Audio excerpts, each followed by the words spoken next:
श्रोते हो, आपणास क्रिकेट म्हटलं की प्रशिक्षक आठवतात, कारण प्रशिक्षकांशिवाय कोणताही खेळाडू हा पुढे जाऊ शकत नाही.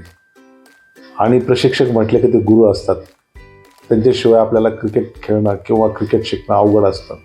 अशाच प्रकारचे आमचे गुरु म्हणजे प्रशिक्षक, जे PSI क्रिकेट हे नाशिकमध्ये प्रसिद्ध आहे, तेथे ते प्रशिक्षण देत आहेत. अवतीचे संचालक आहेत श्री शरद इंगळे सर. हे आज आपल्याशी गप्पा मारणार आहेत. सर नमस्कार. नमस्कार सर, क्रिकेट या खेळाकडे आपण कसे आकर्षित झाला? सर्वप्रथम मी जिथं राहतो ते ITI ट्रेनिंग सेंटर आहे आणि त्याच्यामध्ये माझे वडील जवळजवळ 82 सालापासून काम करत होते. बरं. आणि तिथले डायरेक्टर असतील, HOD असतील, त्यांची मुलं समोर ग्राउंड होतं ते खेळायचे. आणि वडील हे वॉचमन असल्यामुळे बरं तर त्यांची ड्युटी असायची आणि त्या पोरांबरोबर काही माझी ओळख नसायची, नव्हती. तर मग मी जाऊन फक्त बघायचो, ते खेळायचे स्टंप वगैरे लावून. तर मग ते मुलं म्हणले की तू का बरं बसतो बा, तू ये खेळायला.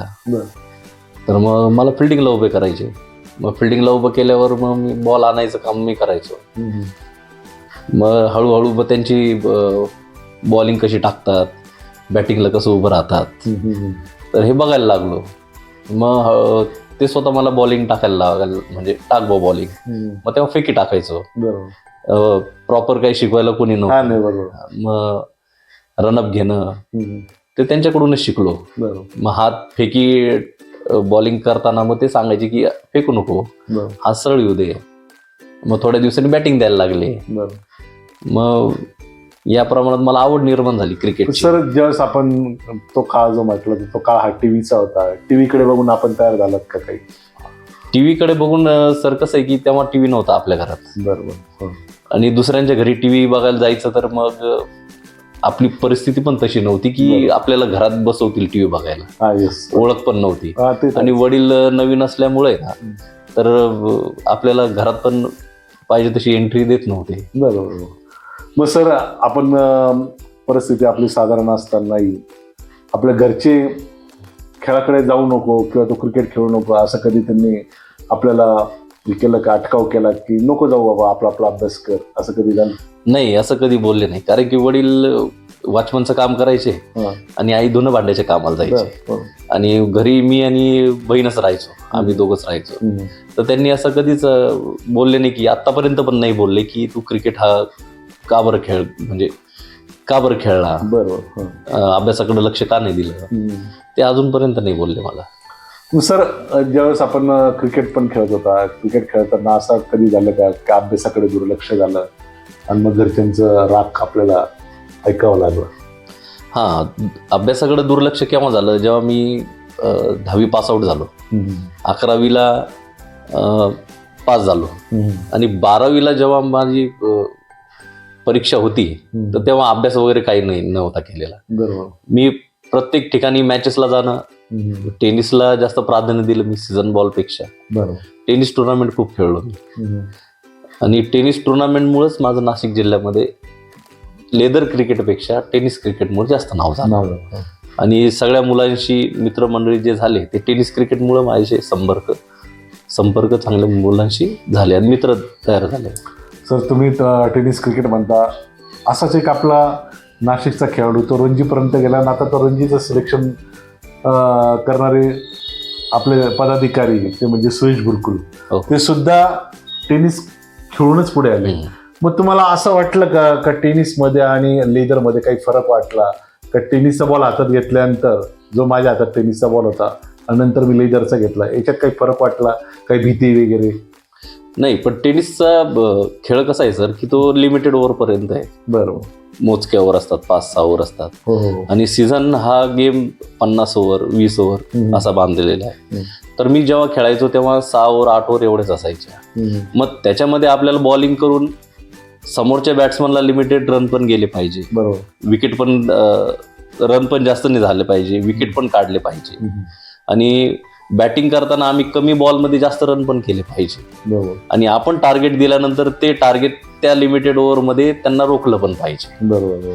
आणि सीझनचं कसं आहे की तुम्हाला उभं राहायची प्रॅक्टिस झाली पाहिजे विकेटवर सर्वप्रथम, सेट झाले पाहिजे तुम्ही. त्याच्यानंतर मग तुम्ही जर चांगले बॅट्समन आहे तर टीमचा स्कोर कसा वाढेल याचा पण विचार तुम्ही त्या बॅट्समननी केला पाहिजे. बरोबर.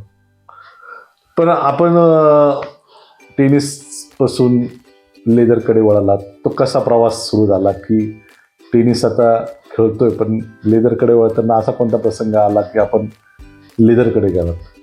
आम्ही रचना विद्यालय त्याच्या समोर सिल्वर ग्राउंड आहे आमच्या शरमपूर एरियामध्ये. तर आम्ही सगळे टेनिस क्रिकेट खेळायचो तिथं पहिले, आमचे सगळे मित्रमंडळी लहानपणापासून. तर त्याच्यामधले काही मुलं आहे ना, गोल्फ क्लब जे नाव आहे आता अनंत कानडे. तर पहिले गोल्फ क्लब ग्राउंडवर आहे ना मकरंद सरांची नेट्स होती आणि एक सदामते सरांची नेट्स होती. तर आमचे इथले जे पोरं होते ते सदामते सरांकडं कोचिंगला जायचे. तर आम्ही बघायचो का रे कुठं जाता म्हणे, सीझनला आम्ही प्रॅक्टिसला जातो. तर म्हणे तू पण चालशील का? तर मी म्हटलं फी किती? म्हणे 200 रुपये महिना. तर मी म्हटलं मी घरी विचारतो, कारण की घरच्यांनी पण पैसे दिले पाहिजे. चल म्हणे तुला अजून काही गोष्टी शिकायला मिळतील. मी म्हटलं बरं. आणि ते सदामते सर RTOचे मोठे ऑफिसर होते. तर मग मला घेऊन गेले मुलं त्यांच्याकडं. सर म्हणे याला पण कोचिंग लावायची. तर तेव्हा टर्फ वगैरे नव्हते, मॅट टाकायचे. मॅट स्वतः आम्ही घेऊन जायचो, स्वतः ठोकायचो आणि स्वतः मग त्याच्यावरती मॅटवरतीच प्रॅक्टिस केली. मग त्यांच्याकडे गेल्यानंतर मग त्यांनी मला काही बॉलिंगचं स्किल असतील, बॅटिंगचं असेल तर त्यांनी सर्व शिकवायला लागले ते. आणि मी त्यांच्याप्रमाणे शिकून चांगली बॅटिंग आणि बॉलिंग करायला लागलो आणि त्यांचा आवडता विद्यार्थी मी झालो. म्हणजे त्या काळात आपले कोणते असे मित्र होते का ते नाव घेता एकदम? माझं त्या काळामध्ये राजू वाघमारे जो आमच्या टीम बरोबर होता, म्हणजे जो मेन होता तो शरमपुरामध्ये टीम चालवायचा. परत आमचे भाऊसाहेब सोनवणे होते जे पोलीस होते. त्यांची एकता होती जे शांताराम नेनेची आहे एकता क्रिकेट क्लब, ती भाऊसाहेब सोनवणे ती चालवायची एकता क्रिकेट क्लब. तर त्यांनी पण मार्गदर्शन केलं भाऊसाहेब सोनवणे. आम्हाला एंट्री भरायला पैसे नव्हते तर ते स्वतः पगारातून द्यायचे. ते पोलीस होते, ते आता एक्सपायर झाले, पण त्यांनी भरपूर मदत केली क्रिकेटच्या ह्याच्यात. आणि अजून काही मित्र आहेत की ते आता माझ्याबरोबर नाही आहेत. आमचे लॉरेन्स गोम्स असतील, अजून आहेत बरेचसे मित्र. बरं. मग क्रिकेट व्यतिरिक्त आपण असं काही कोणत्या खेळाकडे वळाला का?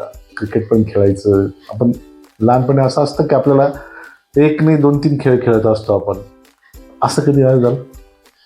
आम्ही फुटबॉल खेळायचो. म्हणजे त्या मुलांमध्ये तुम्हाला सांगितलं लहानपणी ते पोरं जे आणलं तर ते खेळायचो. म्हणजे फुटबॉलही खेळा किंवा स्टंपानी हॉकी खेळा, म्हणजे जसं वाटेल तसं. पण क्रिकेटशिवाय मला दुसरा गेम आवडला नाही. आणि त्याच्यामध्ये जसं पाहिलं तसं माझं प्रोत्साहन आत्मविश्वास पण वाढत गेला. टेनिसमध्ये असो का सीझनमध्ये असो. सीझनमध्ये पण आम्ही खेळायचो. तर रामलखन क्रिकेट क्लब हे बाळू मंडलिक तो मित्रच आहे, बुरकुले मित्रच होता. तर त्याच्या क्लबकडून खेळलो आणि त्याच्या क्लबकडून खेळल्यानंतर मग नाव होत गेलं, परफॉर्मन्स होत गेला. मान्सून लीग मॅचेस असतील.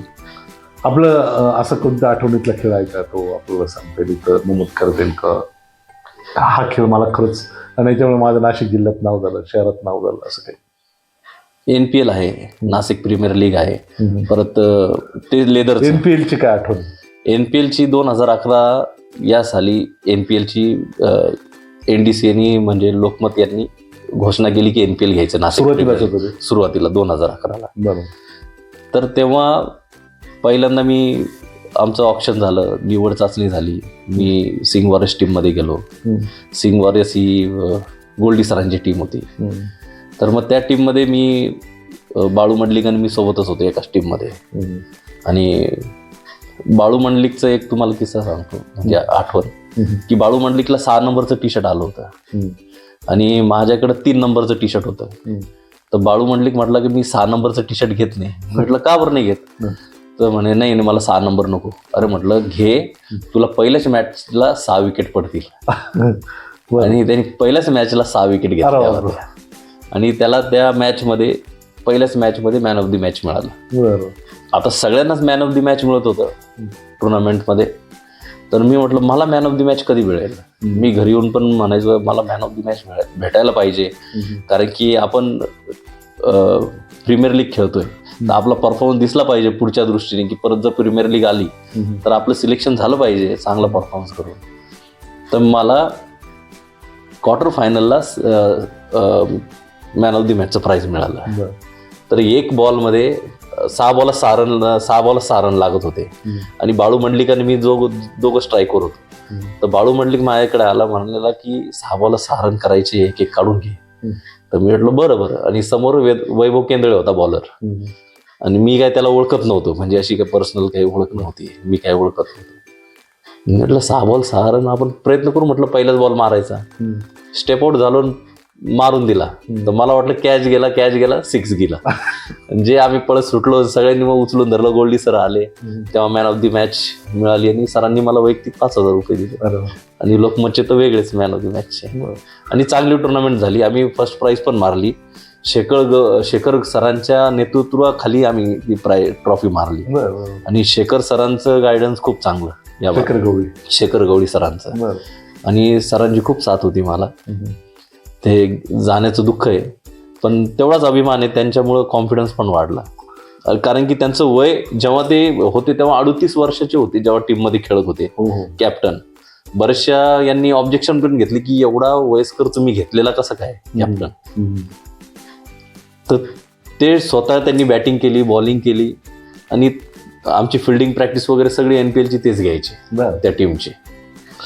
सर, आपण खेळत असताना आपल्याला असं कोणत्या इच्छेतून आपण प्रशिक्षक व्हावं असं वाटलं, आणि प्रशिक्षकाच्या भूमिकेकडे आपण वळालात, ते कसं वळालात आपण?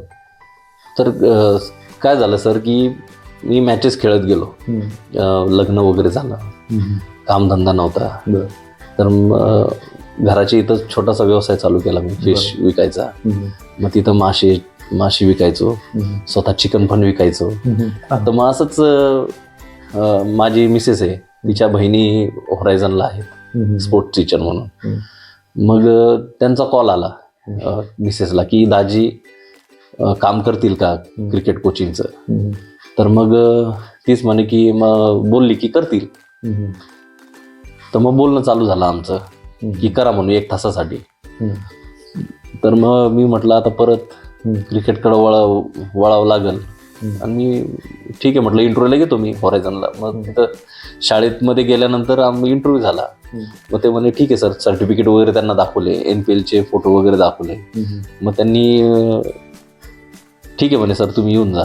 मग मी 1 तासासाठी होरायझनला जायचो. मग त्यांना कोचिंग करता करता आत्मविश्वास अजून वाढला.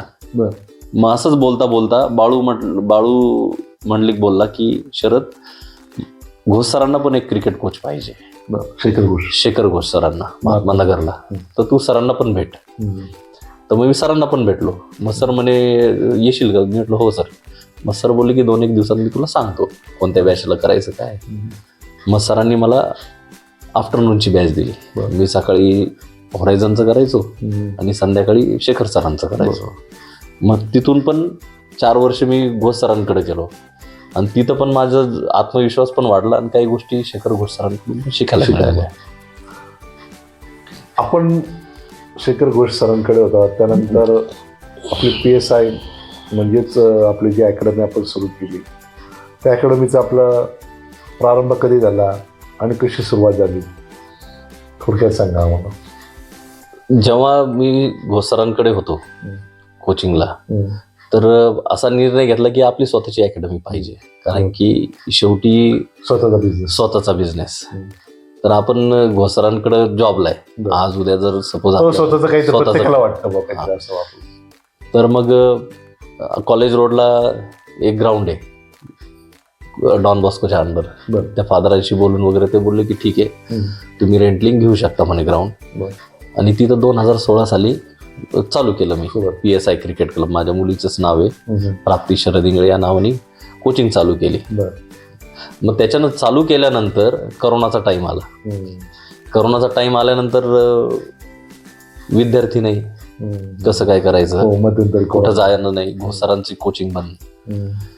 तर मग असंच विचार करता करता करता SI क्रिकेट ग्राउंड तिथं बरेचसे जण प्रॅक्टिस करायचे.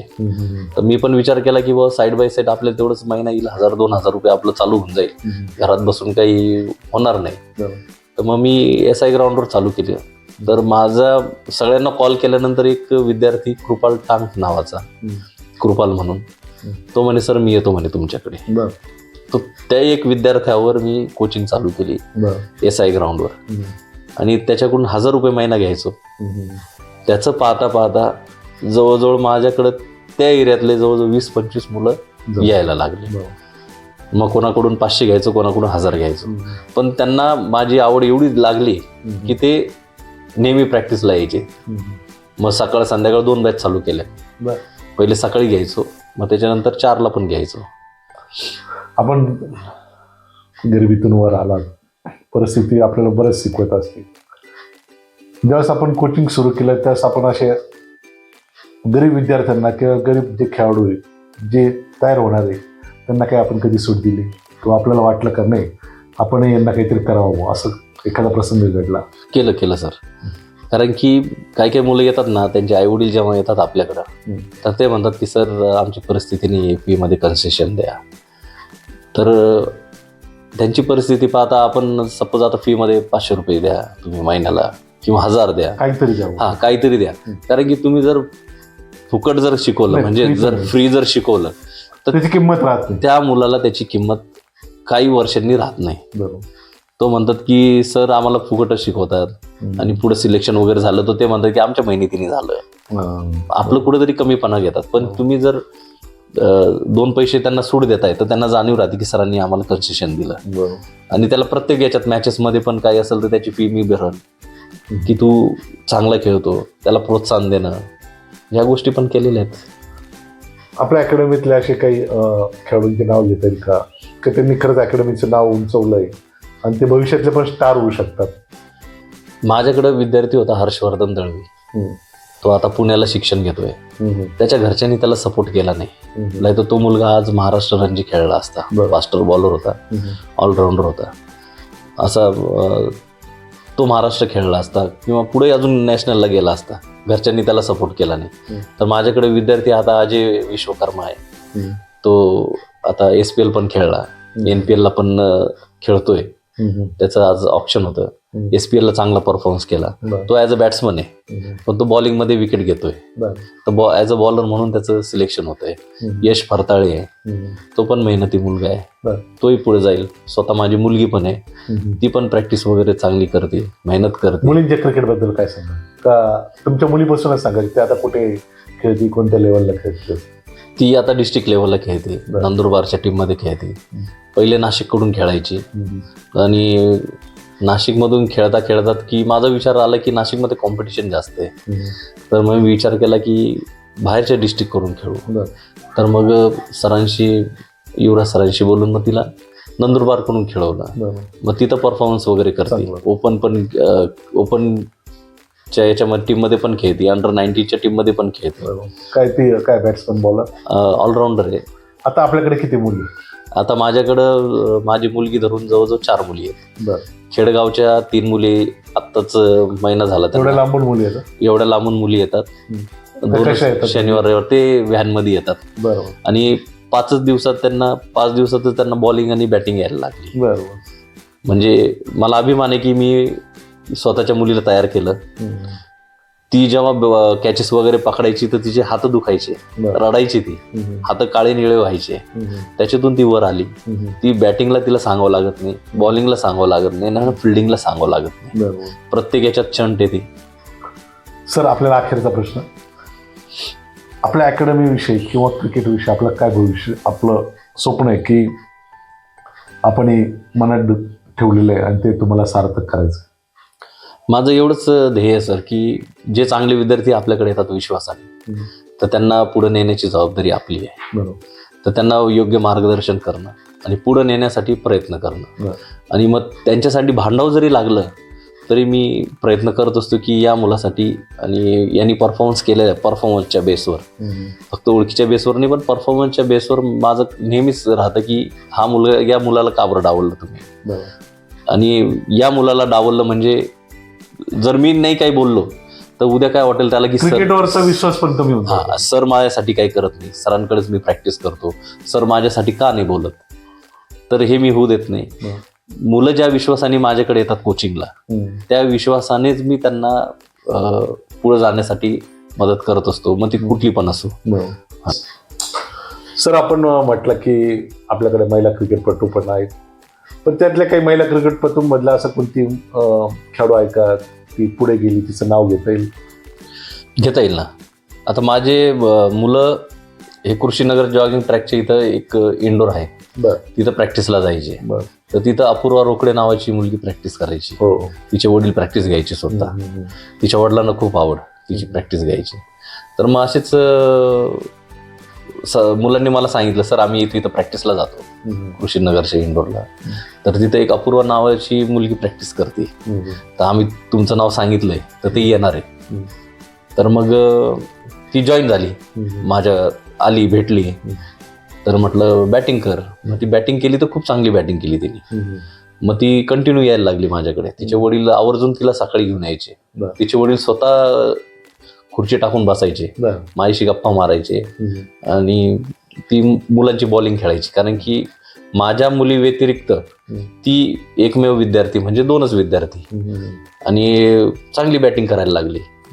मग तिला डिस्ट्रिक्टच्या मॅचेसला पाठवलं नंदुरबारकडून. तर तिने एका मॅचमध्ये 150 रन मारले ओपनच्या याला. 150 रन मारले. त्या रनाच्या बेसवरती MPL ला लागली. MPL ला लागल्यानंतर ती ॲज अ बॉडी लाईन थोडी जरा वीक असल्यामुळे, फिल्डिंगमध्ये थोडी वीक असल्यामुळे पाहिजे तशी चढ नव्हती, पण बॅटिंग चांगली होती. तर मग ती ओव्हरऑल आता प्लेअर घ्यायचा असेल तर आपल्या सगळ्या गोष्टी बघावं लागतात. फिल्डिंग बघावं लागते, किती पिकअप करते, काय सर्व गोष्टी बघायच्या असतात. तर मला तरी वाटतं की ते तिच्या बॉडी लाईनवरून तिला घेतलं नसेल, फिटनेस प्रॉब्लेममुळं. सर, आपण खरं तर आर्थिक परिस्थिती घ्या, सामाजिक परिस्थिती घ्या, या परिस्थितीशी आपण लढत आलात. लढत क्रिकेटची आवडही जपली, आणि जपून आपण नुसते आवड जपली नाही तर क्रिकेटशी एक निष्ठापणा ठेवला. प्रशिक्षक म्हणून आपण भूमिका तर बजावत आहे, आणि प्रशिक्षक म्हणून भूमिका बजावत असताना नाशिकला किंवा महाराष्ट्राला एक चांगल्या प्रकारचे खेळाडू देतात. अशाच प्रकारचे आपण खेळाडू द्या, आणि अकॅडमीचं तर नाव उज्ज्वल कराच, नाशिकचं नाव उज्ज्वल करा व आपल्या महाराष्ट्राचं नाव उज्ज्वल करा, असं आम्ही आपल्या मुलाखतीद्वारे सांगतो. आज आपण आमच्या स्टुडिओमध्ये आलात त्याबद्दल धन्यवाद.